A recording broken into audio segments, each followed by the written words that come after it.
Hello again. Today we're looking at Paul McCartney's first solo album, McCartney. What it's like and how it fits into history. And how its outsized role is pretty much at odds with the offhand nature of most of the music on it.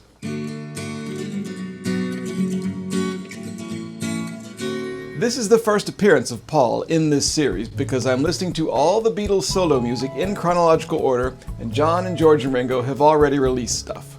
Now, you could say that Paul actually should have come first with the 1967 soundtrack to the film The Family Way, but I've decided not to do that one, nor any of Paul's other orchestral and/or classical stuff from later in his career. I am not a classical guy and I wouldn't know what to say about it. So, McCartney is our introduction to Paul. It's a famous album. The cover, with bright red cherries on a low white wall outside, is excellent. The down-home photo of Paul and his baby daughter on the back is nice and cozy too. And it's of historical importance as arguably the first of its type. George's two solo albums to this point were made up of short instrumental pieces and long sound collages. John's three albums were full of his and Yoko's avant-garde pieces and audio diaries, and Ringo's album Sentimental Journey, released just 3 weeks before McCartney, was made up of gentle, soaring pop standards from the 40s and 50s. So, McCartney is the first major Beatles solo album, you could argue. McCartney was recorded at a time when the Beatles appeared to be breaking up, but nobody seemed quite sure yet. John had said he was leaving the band, but it was maybe thought he'd come back, maybe? I mean, who breaks up the Beatles? Paul, for his part, retreated to his house in Scotland and drank all day, every day. And then, after a while, eventually decided that he needed to either start recording something or become a rock casualty at age 27. So, he and his family, his new wife Linda, her daughter Heather from a previous marriage, and their new baby Mary, moved back to London, and Paul started recording at his house, overdubbing all the instruments himself. That's why most of McCartney has such a lo-fi and offhand feel. It's basically Skip Spence's Or, done by a guy more in control of his faculties and more prone to cute music. The album has a kind of weird reputation. I mean, Paul is such a legendary guy, then and now, and expectations were so high for his solo music that the world never really seems to have gotten over the fact that this album is what it is. I think it's charming. It's very personal and self-made. It's what Paul was into and what he wanted to do.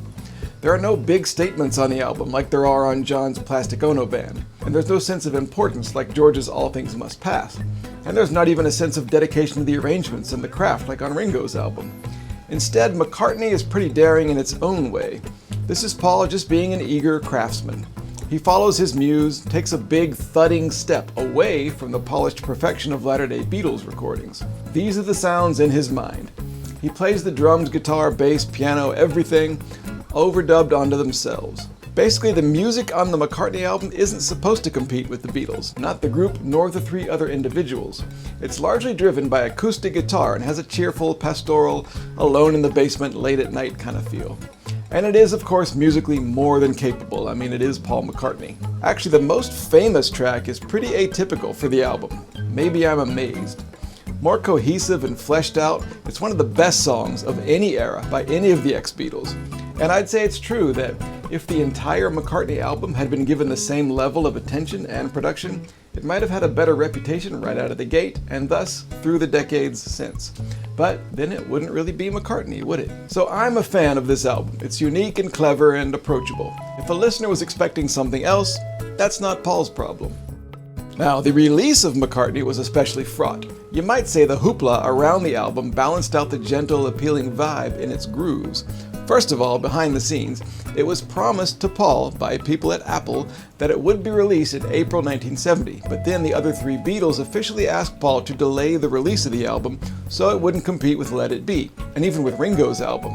Seems fair enough, but Paul was furious and had an actual fight with Ringo, who had gone to deliver the request in person. And then Paul issued a press kit with the album.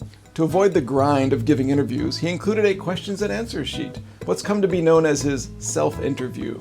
He later claimed that others wrote the questions and he just merely answered them, but insiders Derek Taylor and Peter Brown later said no, Paul pretty much wrote the entire thing himself.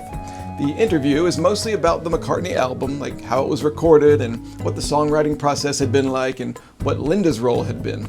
Scattered throughout, there are some Beatles references, like Paul saying he had enjoyed making McCartney without the others to complicate it. Most significantly, Paul's taking a break from the group is openly mentioned. The supposed interviewer asks if the break is temporary or permanent, and Paul just says, "Time will tell."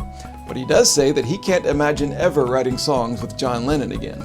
Then they discuss a little bit about John and Yoko and the Abbey Road album and Alan Klein, the business manager who is the target of the only overtly hateful words. Paul ends by saying his plans for the future are to grow up. The press, detecting drama in Paul's open refusal to call the Beatles' sabbatical temporary, immediately started screaming that Paul had left the Beatles and it was all over. Fans now debate endlessly whether or not he actually meant that by his interview. John Lennon, for one, certainly did, and he always held it against Paul for blabbing to the world what he'd agreed to keep secret for the time being for business reasons. Whatever Paul's intention, he either played the press and the other Beatles by jumping the gun, or was set up, if only by fate, as the fall guy for the breakup, along with Yoko and to a far lesser extent Linda, of course.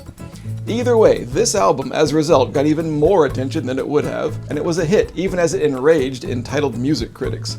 And the idea that the Beatles had actually permanently broken up took further root and did indeed become law of the land, as history has shown. All that from an album basically full of accomplished home demos, both slight and amazing, and equally cozy studio recordings, from a talented but wounded guy feeling his way in the dark.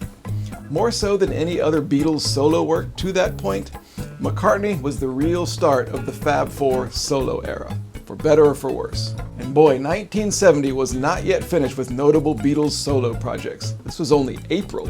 Thanks for watching. Subscribe for more Beatles solo album overviews, and I'll see you next time.